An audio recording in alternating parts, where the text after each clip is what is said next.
ओम शांति।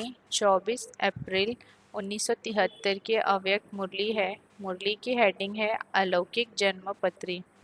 अलौकिक जन्मपत्री। ज्ञान के सागर, सर्व महान श्रेष्ठ मत के दाता, कर्मों की रेखाओं के ज्ञाता, सर्व आत्माओं के पिता शिव बोले, इस समय सभी मास्टर सर्वशक्तिवान स्वरूप में स्थित हो। एक सेकंड में अपनी इस संपूर्ण स्टेज पर स्थित हो सकते हो। इस रूहानी ड्रिल के अभ्यासी बने हो। एक सेकंड में जिस स्थिति में अपने को स्थित करना चाहो उसमें स्थित कर सकते हो। जितना समय और जिस समय चाहे तभी स्थित हो जाओ। इसमें अभ्यासी हो कि अभी तक भी प्रकृति द्वारा बनी हुई परिस्थितियां अवस्था को अपनी तरफ कुछ न कुछ आकर्षित कर लेती हैं।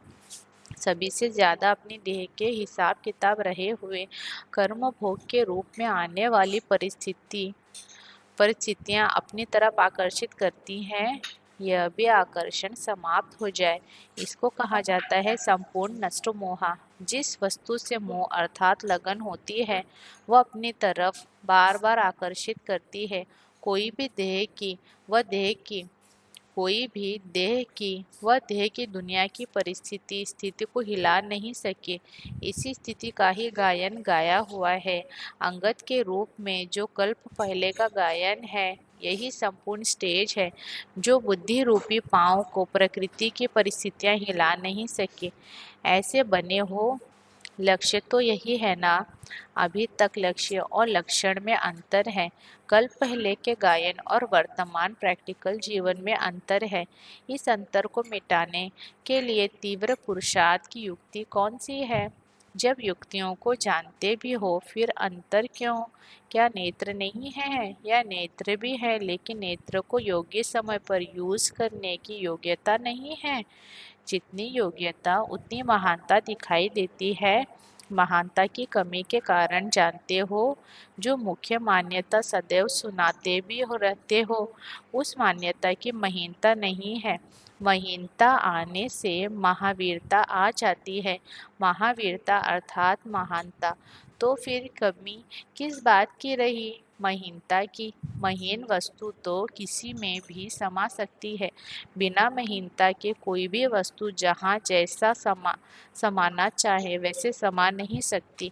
जितनी जो वस्तु महीन होती है उतनी माननीय होती है, पावरफुल होती है। तो अपने आप से पूछो कि पहली मान्यता व सर्व मान्यताओं में श्रेष्ठ मान्यता कौन सी है? श्रीमत ही आपकी मान्यता है, तो पहली मान्यता क्या है? देह सहित सभी कुछ भूलना छोड़ो, या भूलना भी छोड़ना है। पास रहते भी अगर देह सहित सभी कुछ भूलना छोड़ो या भूलना भी छोड़ना है। पास रहते भी अगर भूले हुए हैं तो छोड़ा हुआ है। भूलना भी गोया छोड़ना है। जैसे देखो, सन्यासियों के लिए आप लोग चैलेंज करते हो कि उन्होंने छोड़ा नहीं है। कहते हैं घर बार छोड़ा है लेकिन छोड़ा नहीं क्योंकि भूले हुए नहीं है।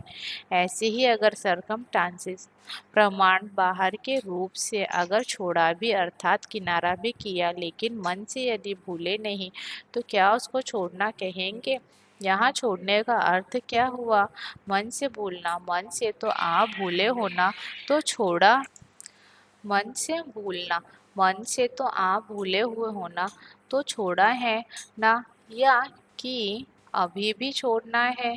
अगर अभी तक भी कहेंगे कि छोड़ना है तो फिर बहुत समय से छोड़ने वालों की लिस्ट से निकल अभी से छोड़ने वालों की लिस्ट में आ जाएंगे। जिन्होंने जब मन से त्याग किया अर्थात कोई भी देह के बंधन व देह के संबंध को एक सेकंड में त्याग कर दिया, उनकी वह तिथि तारीख और वेला सभी ड्रामा में वह बाप दादा के पास नोंदी हुई है। जैसे आजकल ज्योतिषी ज्योतिष विद्या को जानने वाले जन्म की तिथि और वेला के प्रमाण अपनी यथा योग्य नॉलेज के आधार से भविष्य जन्मपत्री बनाते हैं, उन्हों का भी आधार तिथि और वेला पर होता है। वैसे यहाँ भी मर्जीवा जन्म की तिथि, वेला और स्थिति है। वे लोग परिस्थिति को देखते हैं किस परिस्थिति में पैदा हुआ, यहाँ उस वेला के समय स्थिति को देखा जाता है। जन्मते ही किस स्थिति में रहे उसी आधार पर यहाँ भी हर एक के भविष्य प्रारब्ध का आधार है। तो आप लोग भी इन तीनों बातों की तिथि, वेला और स्थिति को जानते हुए अपने संगम युग के प्रारब्ध व संगम युग के भविष्य स्थिति और भविष्य जन्म की प्रारब्ध अपने आप भी जान सकते हो। एक एक बात की प्राप्ति प्रैक्टिकल जीवन के साथ संबंधित है। यह है ही अपने तकदीर को जानने का नेत्र। इससे आप हर एक अपनी फाइनल स्टेज के नंबर को जान सकते हो। जैसे ज्योतिष हस्तों की लकीरों द्वारा किसी को भी जन्म पत्री को जान सकते हैं, किसी की भी जन्मपत्री को जान सकते हैं, वैसे आप लोग मास्टर त्रिकालदर्शी, त्रिनेत्री व ज्ञान स्वरूप अर्थात मास्टर नॉलेजफुल होने के नाते अपने मर्जीवा जीवन की प्रैक्टिकल कर्म रेखाओं से, संकल्पों की सूक्ष्म लकीरों से अगर संकल्प को चित्र में लाएंगे तो किस रूप में दिखाएंगे? अपने संकल्पों की लकीरों के आधार पर व कर्मों की रेखाओं के आधार पर अपनी जन्मपत्री को जान सकते हो कि संकल्प रूपी लकीरें सीधी अर्थात स्पष्ट है, कर्म की रेखाएं श्रेष्ठ अर्थात स्पष्ट है। एक तो यह चेक करो कि बहुत काल से स्थिति में व संपर्क में श्रीमत के प्रमाण बिताया है। यह है काल अर्थात समय को देखना। समय अर्थात वेला का प्रभाव भी जन्मपत्री पर बहुत होता है, तो यहाँ भी समय अर्थात बहुत समय के हिसाब से संबंध रखता है। बहुत समय का मतलब यह नहीं कि स्थूल तारीखों व वर्षों के हिसाब से नहीं, लेकिन जब से जन्म लिया तब से बहुत समय के लगन हो सभी सब्जेक्ट्स में यथार्थ रूप से कहाँ तक बहुत समय से रहते आए हैं, इसका हिसाब जमा होगा। मानो कोई को 35 वर्ष हुए हैं लेकिन अपने पुरुषार्थ की सफलता में बहुत समय नहीं बिताया है, तो उनकी गिनती बहुत समय में नहीं आएगी।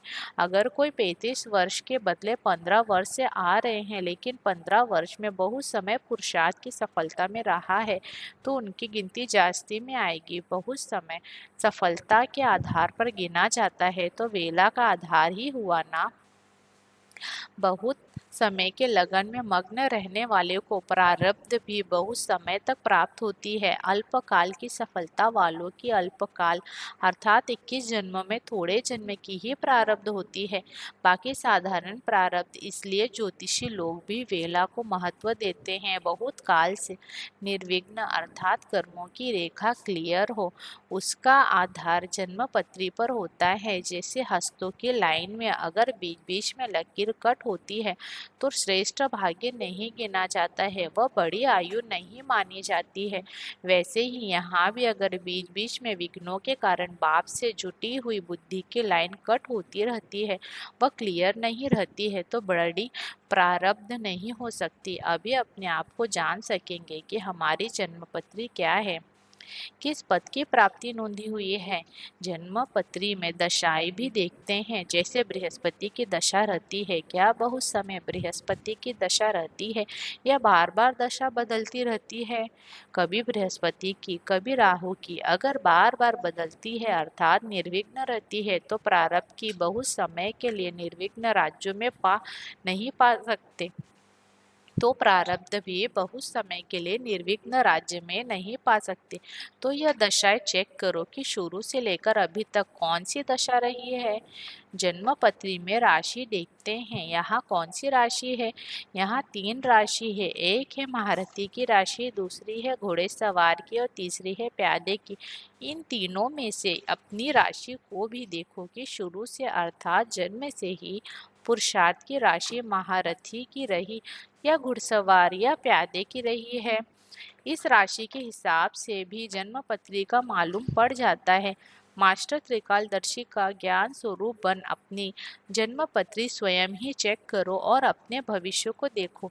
राशि को व दशा को व लकीरों को बदल भी सकते हैं। परखने के बाद, चेक करने के बाद फिर चेंज करने का साधन अपनाना। स्थूल नॉलेज में भी कई साधन बताते हैं। यहाँ तो साधन को जानते हो ना, तो साधनों द्वारा संपूर्ण सिद्धि को प्राप्त करो, समझा? ऐसे ज्ञान स्वरूप बुद्धि द्वारा सिद्धि को प्राप्त करने वाले संपूर्णता को अपने जीवन से प्रत्यक्ष दिखलाने वाले, सदा अपनी स्वस्थिति से परिस्थिति को पार करने वाले महावीरों को बाप दादा का याद प्यार और नमस्ते। अच्छा, ओम शांति।